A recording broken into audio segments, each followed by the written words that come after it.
Hi, this is Tom Santos with Lesson 6 of the Flour Detective. We're going to talk about soft wheat and specialty flours. Soft wheat is used for cake and pastry flour. Cake and pastry flour, you'll make a batter type product. Think of a cake mix. When you make a cake mix at home, you're using a batter. There's no real gluten structure to it. It's not a dough, it's a batter. Pretty much the same with pastry flour, using that for cookies. Something very soft on the bite, like a flaky pie crust, very thin. Wouldn't be able to be made with a dough hook. I'm going to go into my kitchen and show you a couple of variations with soft wheat. And when I return, you'll have a better understanding of it. And then we'll get into specialty flours. So I'll see you back with specialty flours. Okay, now we're moving to the pie crust, and this is a dough paddle. Dough hook, remember, dough hook, paddle. Paddles for batters, paddles are for cookies or pie crust, that type of thing. Dough hook makes a dough like we made with the all trups or the deep clean farina. This is one time I'm going to tell you, when you're making a pie crust, it's the only time you don't add water first. So in here, if you could see, I have some lard, butter, a little bit of margarine, and pastry flour. Pastry flour is a soft wheat flour. So we're going to add this, mix it, just pulse it for about 15 seconds, maybe not even that, just enough to get the lard, butter, and margarine mixed in with the flour. We're going to add water, and then we're going to mix it no more than maybe 5, 6, maybe 15, 20 seconds, and that'll develop the pie crust. So I added the lard, butter, margarine, and flour, the pastry flour. As I said, I'm going to pulse it very quickly. I'm going to come back. I'm going to add the water to it. The whole process shouldn't take longer than 30 to 45 seconds, especially with a batch this small. And then we could show you one of the differences between a hard wheat flour and a soft wheat flour. So I quickly mixed it, developed into a cookie crumb or pie crumb dough. This is ice water right out of my refrigerator. You want to use with pie crust, you want to use water as cold as you can. This water is 36 degrees. You want to get it that cold. You don't want to be adding warm water to something that has butter in it, especially when you're making a pie dough. It'll affect the butter where the butter won't. The butter and the lard, you really want them to develop a flake. You don't want any heat to get them going. You want this dough as cold as possible. So ice cold water, I'm going to throw it in, mix it, and I'll be right back. Okay, the last thing I'm going to make is a soft wheat flour. It's going to be the Baker's Plus cake mix.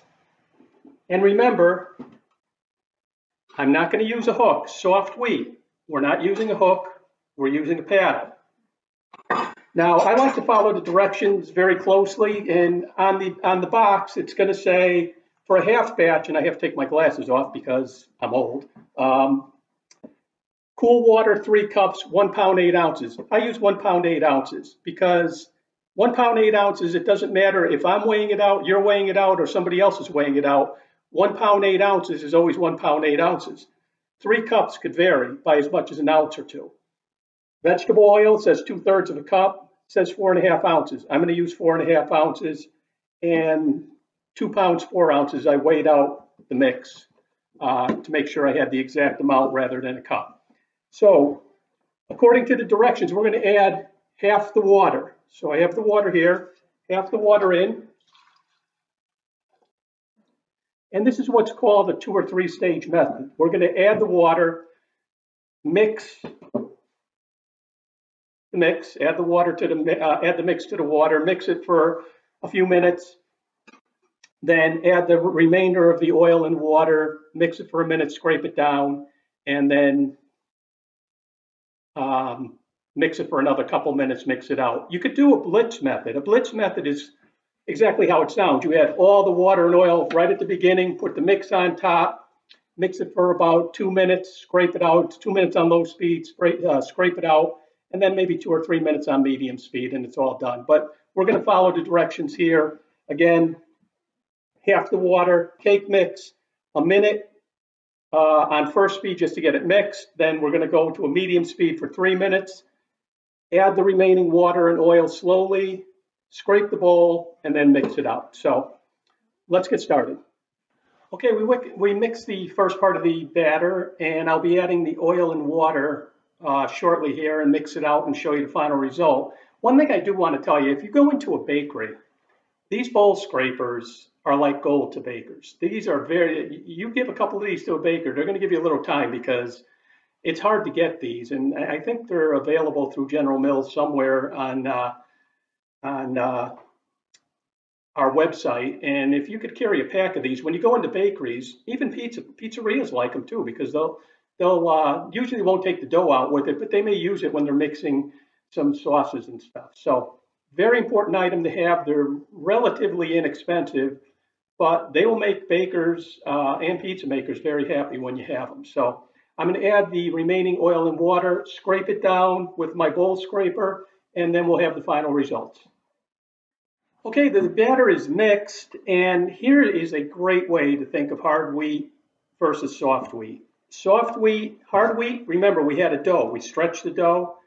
Soft wheat, let me put this a little higher so you can see it. You get a batter. There's very little gluten to form a dough. So when you mix it, you get a batter. And that's a very good visual to think about if you're ever a little confused about hard wheat and soft wheat. Always think soft wheat, batter, pie crust, that type of thing. Hard wheat doughs, pizza, breads, rolls, that type of thing. So dough hook, dough. All trumps, full strength, that type of di prima, di farina. You're going to make a pizza or a bread, usually with a dough hook. Paddle, you're going to make a pie crust or you're going to make cake. I hope the visual of these helped you. I think showing a difference between a dough and a batter and a pie crust will make it easier for you to discern soft wheat from hard wheat when you're talking about that. So thank you for your time, and I'll see you back as I finish the last part of hard wheat and a soft wheat flour. I hope you learned something about the soft wheat, and I think the visual is very important with that, seeing exactly how soft wheat performs when water is added, or eggs, whatever you're putting into it. Remember, batter, not dough. I'm going to talk a little about specialty flours. I'm going to start with whole wheat. Now, anybody in General Mills knows we do a lot with whole grain. Quick thing about whole grain, when we're making regular white flour, the miller takes the chaff or the bran off that kernel, and the inside of that kernel is endosperm. That's the white flour. That's what comes out.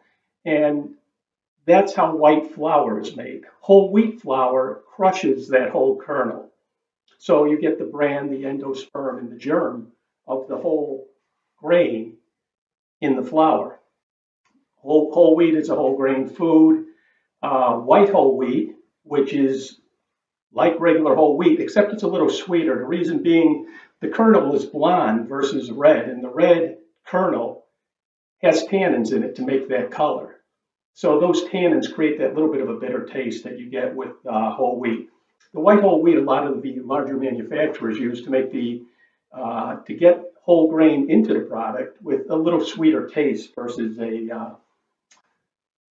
a regular red whole wheat. The red whole wheat is a lot darker. The one you're accustomed to seeing. So it also adds flavor, texture to pizza. You can't make a straight whole grain pizza or whole grain bread with 100% whole grain flour. It really sort of tastes like cardboard. It's very difficult. And it's more because when you crush the whole grain, you're getting the bran in there and it destroys the gluten structure. So usually when you're making a whole wheat pizza or even a whole wheat bread, you're probably using product like All Trumps, high protein flour, and probably 70% of that to 30% whole wheat. And when you do that, you can't call it 100% whole wheat. You have to, it's an FDA labeling thing, and I could go on for about a half hour. But when you use another flour and not 100% whole wheat, if you mix two together, you have to label it as a wheaten or wheat style or whole wheat style bread. You can't label it as 100% whole wheat bread. And that's a good thing to pass on. If you're a flour detective and a customer has a question like that, there's your answer for it. Again, the usage is going to be 20 to 30% whole wheat flour to 70, 80% of a high protein flour.